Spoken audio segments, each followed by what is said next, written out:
हमारा मस्तिष्क दो भागों से बना होता है। दायां और बायां भाग अलग अलग है, दोनों की विशेषता अलग अलग है। एक कला से संबंधित है, एक विज्ञान से संबंधित, एक गणित से संबंधित है तो दूसरा भावनाओं से संबंधित है। इस प्रकार इस मस्तिष्क को ऊर्जा प्राप्त करने के लिए परमात्मा की दो शक्तियों की आवश्यकता है।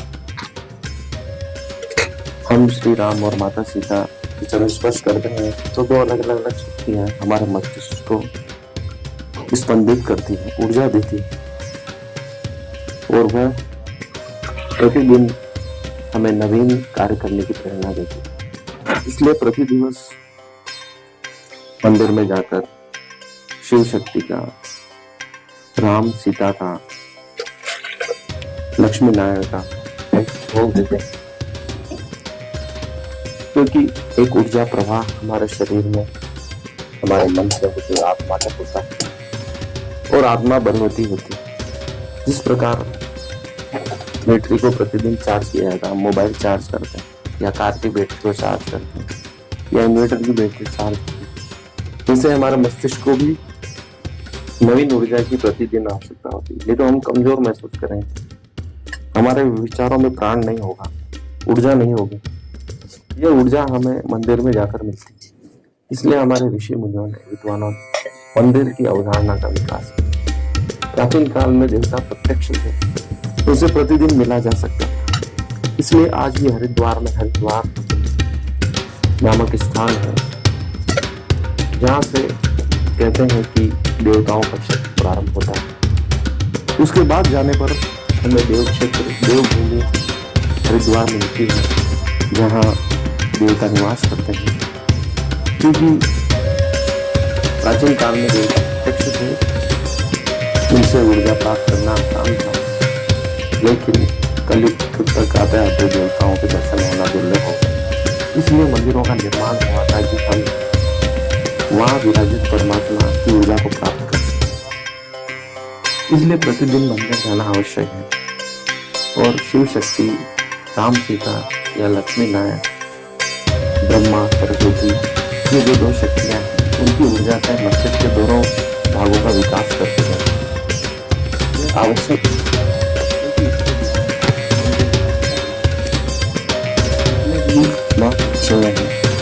उन्होंने साधना की, उपासना की।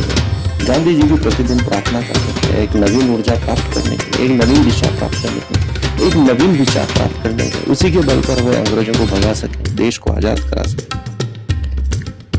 कोई विद्वान गीता पाठ कर रहा है, रामायण महाभारत का वाचन कर रहा है, भागवत पढ़ रहा है, ये परमात्मा की शक्तियां हैं जिससे मनुष्य ऊर्जा प्राप्त करके अपने विचारों को सतेज बना सकता है। इसलिए गायत्री मंत्र में कहा गया ओम भूर्भुवः स्वः तत्सवितुर्वरेण्यं भर्गो देवस्य धीमहि धियो न प्रचोदयात्। उसका अर्थ ये है कि हम उस दिव्य आत्मा की आराधना करते हैं जो हमारे विचारों को सतेज करे, ऊर्जा प्रदान करे, हम तेजस्वी बने, हम निम्न श्रेणी का जीवन न जिए, सादा जीवन उच्च विचार रखें। हमारा जीवन जरूर सादा हो लेकिन हमारे विचार उच्च हो। गांधी जी का वेश साधारण था लेकिन उनके विचार सतेज थे। उनके विचारों से अंग्रेज डरते थे, पूरी मानव जाति उनका सम्मान करती थी। यह उनको कहाँ से प्राप्त हुआ? प्रार्थना से प्राप्त हुआ, परमात्मा की शक्ति से प्राप्त हुआ। इसलिए प्रतिदिन मंदिर जाना आवश्यक है, क्योंकि वहाँ विराजित मूर्तियां नहीं, सचेतन रूप में शक्ति प्राप्त की हुई मूर्तियां हैं जिनमें प्राण प्रतिष्ठा की गई है। वे प्राण प्रतिष्ठा इसलिए की गई है कि वह अपने सूक्ष्म रूप में हमें ऊर्जा प्रदान कर सके, हमारे जीवन को आनंदित कर सके, आलोकित कर सके। आप महसूस करें कि जो जीवन हम ऐसे ही गुजार देते थे, मंदिर जाने के बाद वैसा नहीं रहता है। एक नवीन ऊर्जा प्राप्त होती है, उत्साह आता है। मनुष्य कष्ट में मंदिर इसलिए जाता है क्योंकि सब तरह की नकारात्मक शक्तियां उसको परेशान करती है, लेकिन मंदिर सकारात्मक ऊर्जाओं का स्रोत है। वहां जाते उसके सब कष्ट दूर हो जाते हैं, सब बाधाएं दूर हो जाती हैं, सब शत्रु समाप्त हो जाते हैं, आनंद ही आनंद उसे अनुभूत होता है। इसलिए वह मंदिर जाता है। परमात्मा के चरणों में सब समस्याएं रखती, वह निर्भर हो जाता है। इसलिए मंदिर जाना आवश्यक है। मंदिरों की घंटियां शंखनाद, झांझर इत्यादि के वादन से नकारात्मक शक्तियां दूर होती हैं, बीमारियां दूर होती हैं, शक्ति प्राप्त होती है। इसलिए मंदिर जाना आवश्यक है। धन्यवाद। मेरे चैनल को सब्सक्राइब करें, इस वीडियो को अधिक से अधिक शेयर करें।